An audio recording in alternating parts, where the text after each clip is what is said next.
The escape pod hit the docking bay like a dying animal seeking shelter.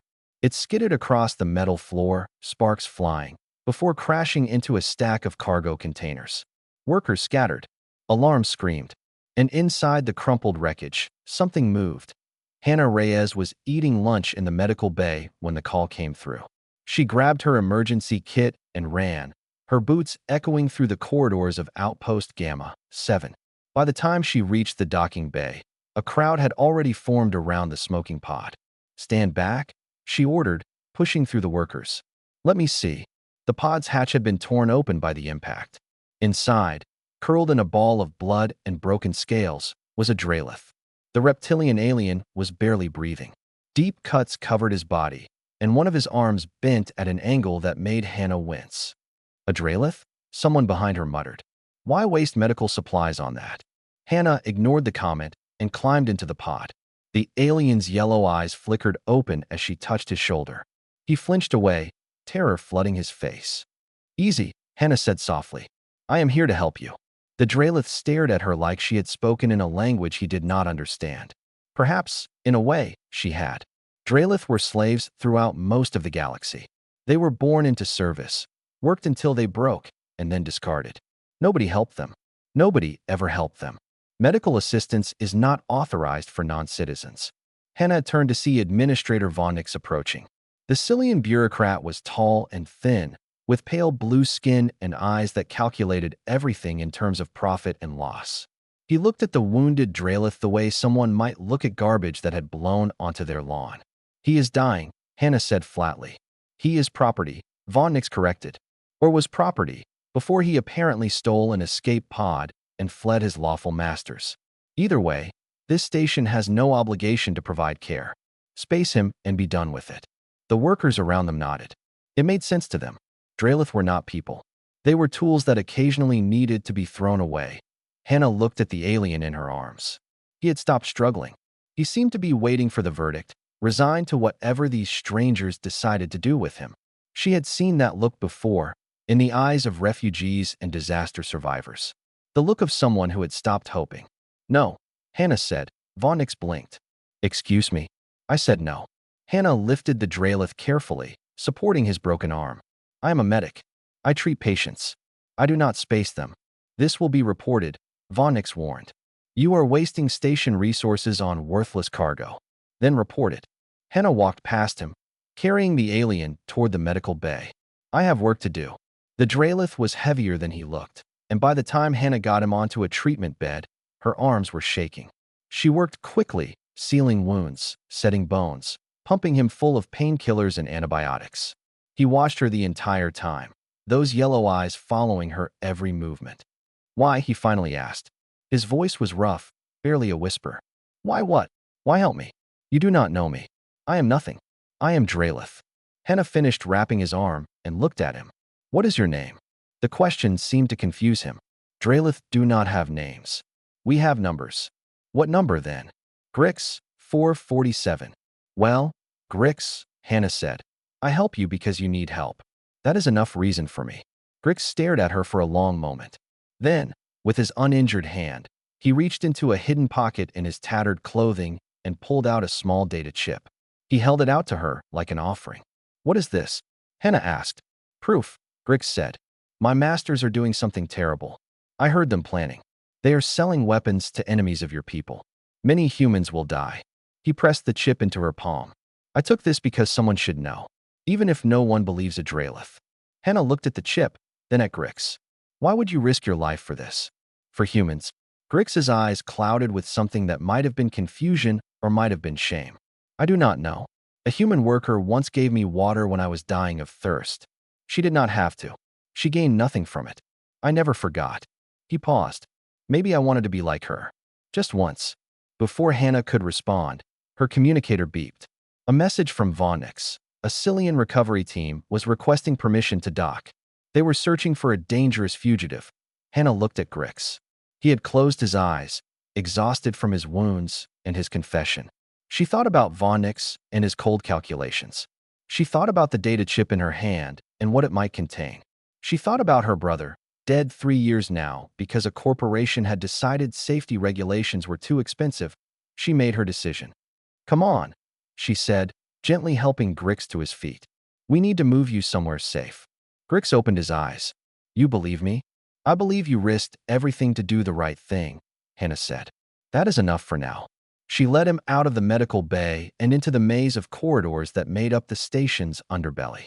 Behind them, the recovery team's ship was already requesting docking codes. The hunt had begun. Grix had never seen a human living space before. He had seen human factories, human cargo holds, human waste processing plants, places where Drelith worked and died. But this small room with its soft bed and pictures on the walls was something entirely different. It felt like stepping into another world. You can rest here, Hannah said, lowering him onto the bed. I need to make some calls.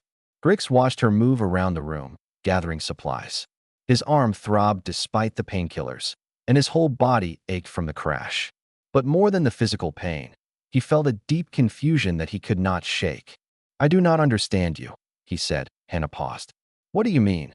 You risk yourself for me. You hide me in your own home. You treat me like I matter. Grix shook his head slowly. Among my people, among Drelith, kindness is weakness. It gets you killed. The masters taught us this. Hannah sat down across from him. Tell me about your masters. Tell me what you saw. So Grix told her. He spoke of the processing plants where he had worked since childhood, breathing toxic fumes that shortened Drelith lives by decades. He spoke of his overseer, a Cillian named Torath who treated his workers like machines to be used and replaced.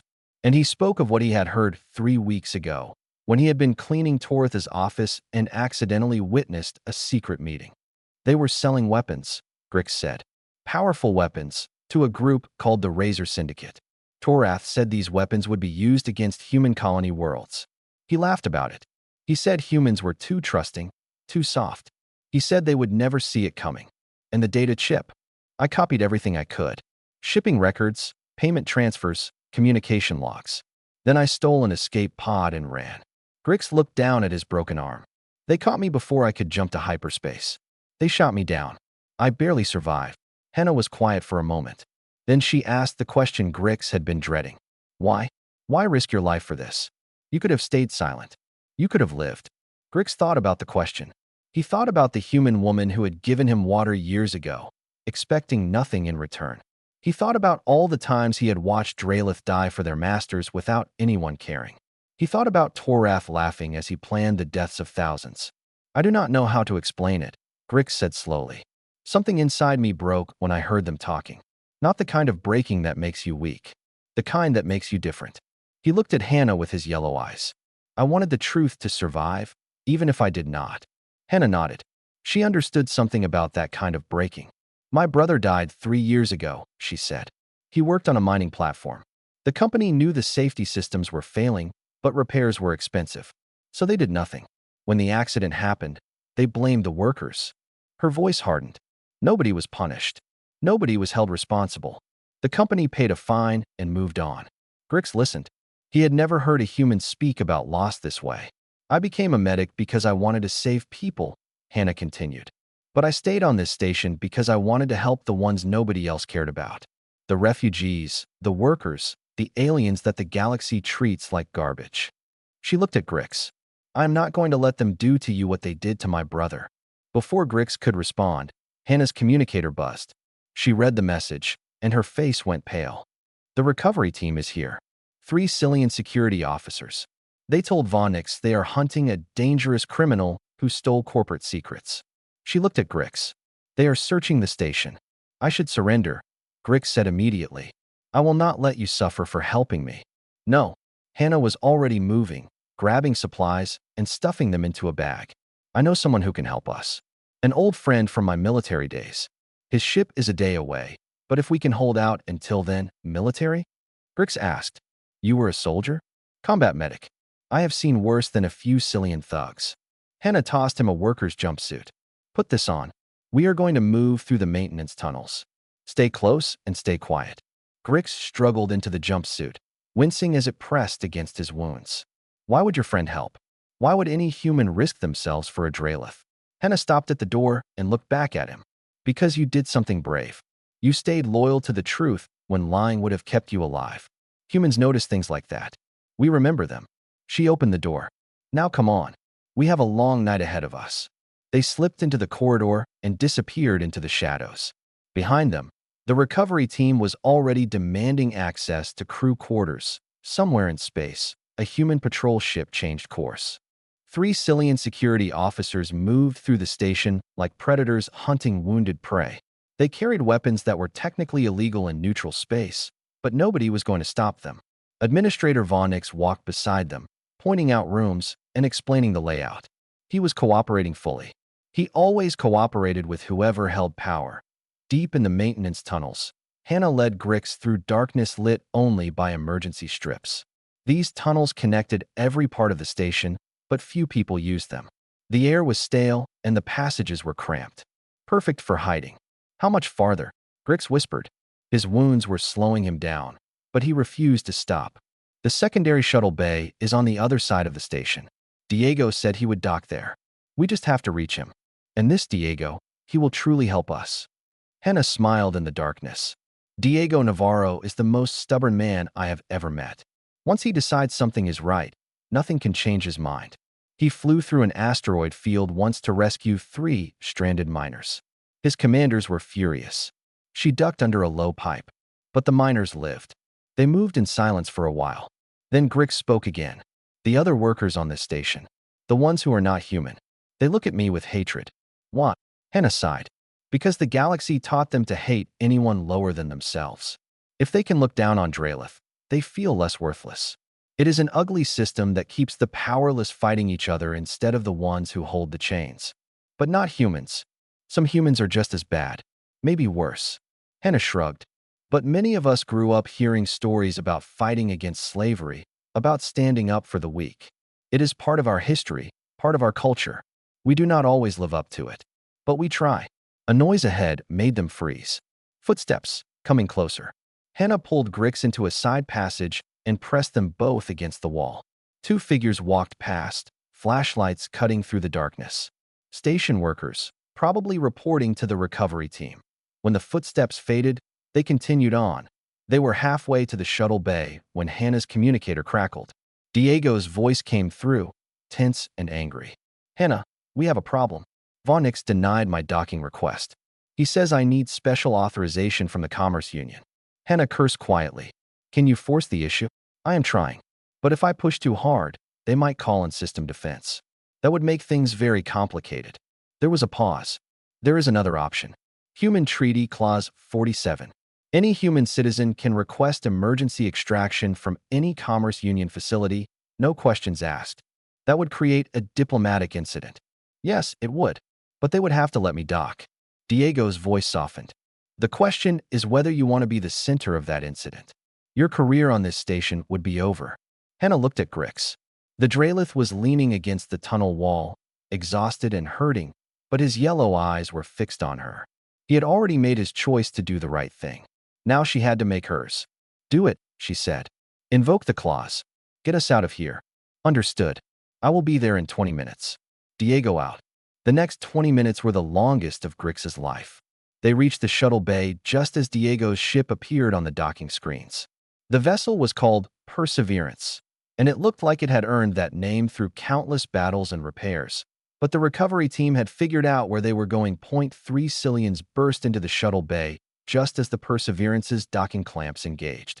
They raised their weapons and shouted commands that Grix could not understand. Hannah stepped in front of him, her hands raised but her spine straight. You are interfering with lawful recovery of stolen property, the lead Cillian said. Stand aside. He is not property, Hannah replied. Not anymore. Not in human space. This is not human space. It is now. Hannah pointed at the ship behind her. That is a human military vessel, and I am a human citizen requesting extraction. You can shoot me if you want, but that would be an act of war. The Cillians hesitated. They had not expected this. They were used to chasing terrified slaves, not facing down humans who knew their rights. The shuttle bay doors opened, and Diego Navarro stepped out. He was a big man with gray hair and the kind of face that had seen too much and stopped being surprised by any of it. 2 armed crew members flanked him. Is there a problem here? Diego asked calmly. This is not your concern, human. One of my people is standing in front of your guns. That makes it my concern. Diego looked at Hannah, then at Grix. You the one with the evidence? Grix nodded, unable to speak. Then get on my ship. Both of you. Diego turned back to the Cillians. And you three should probably leave before someone makes a decision they regret. For a long moment, nobody moved. Then the lead Cillian lowered his weapon and stepped back. His orders were to recover the fugitive quietly. This was anything but quiet. He needed new instructions. Hannah grabbed Grix's arm and helped him toward the ship. As they crossed the threshold, Grix looked back at the station that had nearly been his grave. Then he looked at the humans around him, strangers who had risked everything for someone they did not know. Thank you, he whispered. Diego put a hand on his shoulder. Save it for later. We are not safe yet. The Perseverance undocked and turned toward human space. Behind them, the Cillian recovery team was already sending priority alerts to their superiors. The real fight was just beginning. Hashtag humanity honors loyalty. With rewards no alien can imagine. Hashtag part 4. Grix had never been inside a human ship before. Everything about it confused him. The crew members smiled at him. They offered him food. A young woman asked if his arm was feeling better. These small kindnesses hit him like physical blows, each one cracking something he had built around his heart. Long ago in the ship's small medical bay, Hannah finished checking his wounds while Diego watched from the doorway. The data chip checks out, Diego said. My analyst has been going through it for 3 hours. She says it is the real thing. He shook his head slowly. This is bigger than we thought. The weapons these Cillians have been selling, they have been used in attacks on 4 human colony worlds. Hundreds dead, thousands more wounded. Grix felt sick. He had known it was bad, but hearing the numbers made it real. What happens now? Hannah asked. Now we take this to the Coalition Council. They need to see this evidence and hear the full story. Diego looked at Grix. That means you. You are the witness. You are the one who saw it happen and had the courage to steal the proof. Grix shook his head. No one will believe me. I am Dralith. My word carries no weight in any court. Our testimony is not even legal in most systems. Human courts are different, Diego said. Any being capable of understanding truth can bear witness. Your species does not matter. What matters is what you saw and what you know. He crossed his arms. The question is whether you are willing to stand up and tell your story to the most powerful people in human space. The thought terrified Grix. He had spent his entire life trying to be invisible, trying not to draw attention. The idea of standing before leaders and officials, speaking as if his voice mattered, felt impossible. But then he thought about the human woman who had given him water. He thought about Hannah, who had risked her career to save him. He thought about Diego, who had flown into danger for a stranger. They had all done impossible things. I will do it, Grix said. I will testify. Diego nodded, something like respect in his eyes. Good. We arrive at New Geneva in 6 days. Hannah will help you prepare. The journey felt both endless and too short. Hannah spent hours with Grix, teaching him how human courts worked, what questions he might face, how to present evidence clearly. She was patient and kind, never frustrated when he struggled with unfamiliar concepts. You will do fine, she told him on the 5th night. Just tell the truth. That is all anyone can ask. What will happen to me after? Grix asked. It was the question that had been haunting him. After I testify, where will I go? The Cillians will want me dead. I cannot return to my people. I have nowhere. Hannah was quiet for a moment. I do not have all the answers. But I can promise you this. We will not abandon you. Humans do not throw away the people who stand with us. We find a way. Grix wanted to believe her. Part of him did believe her. But the larger part, the part shaped by a lifetime of cruelty, kept waiting for the betrayal that surely must come. On the 6th day, they arrived at New Geneva. The human capital world was beautiful in a way Grix had never imagined. Blue oceans, green continents, cities that sparkled like jewels. The Perseverance docked at an orbital station, and from there they took a shuttle down to the surface. Grix had never felt real sunlight before. When they stepped off the shuttle and the warmth touched his scales, he stopped and stared at the sky. Hannah let him have the moment. It is something, is it not? She said. I never knew. Grix whispered. I never knew anything could be like this. They were taken to a government building where officials reviewed the evidence. Grix answered their questions as best he could. The humans listened carefully, taking notes, asking for details. They treated him like a credible witness, not like a piece of property. But not everyone was happy that a Cillian ambassador arrived the next morning, demanding a private meeting with the coalition leaders. Grix was not allowed in the room, but Hannah told him what happened afterward. "They want you back," she said. "The ambassador called you a criminal, a thief, a dangerous fugitive. He threatened economic sanctions if we do not hand you over." Grix felt his hope crumbling. "Then it is over. They will give me up to avoid trouble." "No." Hannah's voice was firm. "The council told the ambassador that human space does not recognize sapient slavery. The moment you entered our territory, you gained rights. They cannot force us to return you. But the sanctions, let them try." Hannah smiled. "Humans are stubborn. We do not like being told what to do, especially when we know we are right." The hearing was scheduled for the following week. Grix would stand before the full coalition council and tell his story. The galaxy would be watching. For the first time in his life, Grix was not afraid of being seen. He was afraid of failing the people who believed in him. The council chamber was enormous. Rows of seats rose toward a domed ceiling painted with stars and galaxies. Representatives from every human colony world sat in their assigned places. Hundreds of faces turned toward the central platform where witnesses would stand. Cameras broadcast the proceedings across human space and beyond. Grix stood in a waiting room, watching through a window. His hands were shaking. "Breathe," Hannah said beside him. "You have done harder things than this." "Have I?" "You escaped from slavery. You stole evidence from people who would kill you for it. You survived a crash landing and a hunt across a space station." Hannah put her hand on his shoulder. "Speaking is just words. You can do words." The doors opened, and an official gestured for them to enter. The walk to the central platform felt like the longest journey of Grix's life. Every step echoed. Every eye followed him. He was a Draelith in the heart of human civilization, a species most of the galaxy considered barely more than animals. The council president, a gray-haired woman with sharp eyes, called the session to order. "We are here to review evidence of corporate conspiracy against the human coalition," she announced. "The primary witness is Grix, formerly designated Grix, 447, a Draelith national who has requested political asylum." She turned to face him. "Grix, do you understand the nature of these proceedings?" "Yes," Grix said. His voice was steadier than he expected. "Do you swear to speak truthfully?" "I do." "Then please tell us what you witnessed." Grix took a breath and began that he told them about the processing plant where he had worked since childhood. He told them about the toxic chemicals that killed his fellow workers slowly, the beatings for those who moved too slow, the way Draelith bodies were discarded like broken machinery. He told them about his overseer Torath and the secret meeting he had witnessed. "They were laughing," Grix said. "They talked about how many humans would die, how much profit they would make. They did not care. We were nothing to them, and your people were just numbers on a balance sheet." He presented the evidence: shipping manifests, communication logs, financial transfers. Human analysts had verified everything, but seeing it displayed on the chamber's screens made it undeniably real. Then came the cross-examination. The Cillian ambassador's legal representative rose to speak. He was tall and elegant, his voice smooth and reasonable. "You claim to have witnessed this meeting," the representative said. "But Draelith are known throughout the galaxy for their limited intelligence. Your species is classified as subsapient in 17 systems. Why should this council believe anything you say?" Grix had expected this. Hannah had prepared him for it.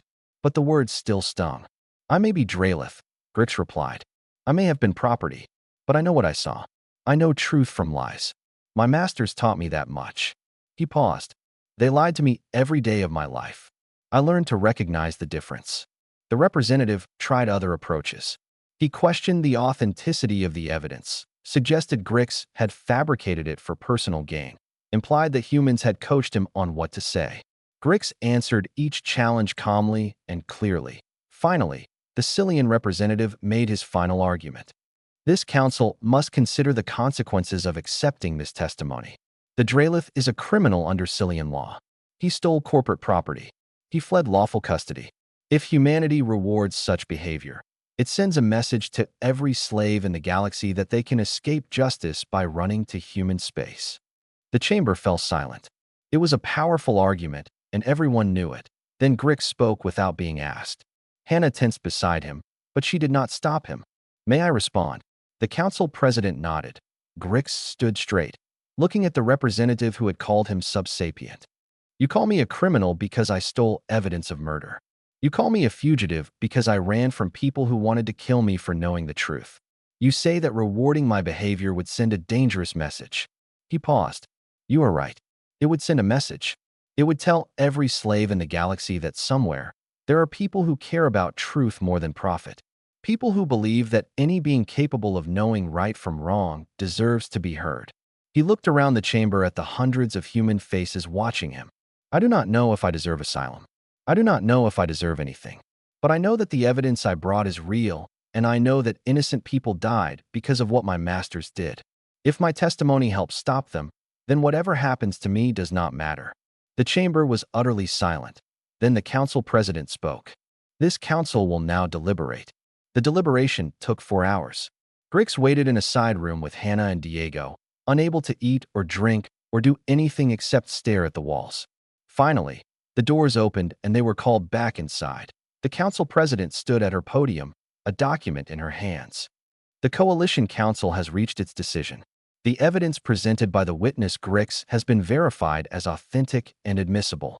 Formal charges will be filed against the Cillian corporations involved in the weapons conspiracy. She paused. Furthermore, the council grants Grix's request for political asylum. He is hereby granted provisional citizenship in the human coalition, with full rights and protections under our laws. Grix did not understand at first. The words did not make sense. You are free, Hannah whispered, tears in her eyes. You are one of us now. The Cillian ambassador stormed out of the chamber. Across the galaxy, other species watched the broadcast in disbelief. A Dralith, standing as an equal in a human court. A slave, granted citizenship by the most powerful human authority. The impossible had happened, and it was only the beginning. 6 months had passed since the trial. The galaxy had changed, and so had Grix. He stood in a small classroom on the outskirts of New Geneva, watching 12 young Dralith refugees practice writing their names. Most of them had arrived in human space with nothing except the scars on their bodies and the fear in their eyes. Now they were learning to read, to write, to speak as free beings. Very good, sorry, Grix said to a small female who had finally mastered the letter curves. You are learning fast. Sari looked up at him with wide eyes. Teacher, is it true that you spoke to the human leaders? That they listened to you? It is true. But we are Dralith. Nobody listens to us. Grix knelt down to her level. Humans are different. They listen to anyone who speaks truth. They judge you by what you do, not by what species you were born into. He smiled. That is why you are learning to read. So that one day, when you have something important to say, you will have the words to say it. After the class ended, Grix walked through the refugee center toward his office. The building had once been a warehouse, but humans had transformed it into a place of hope.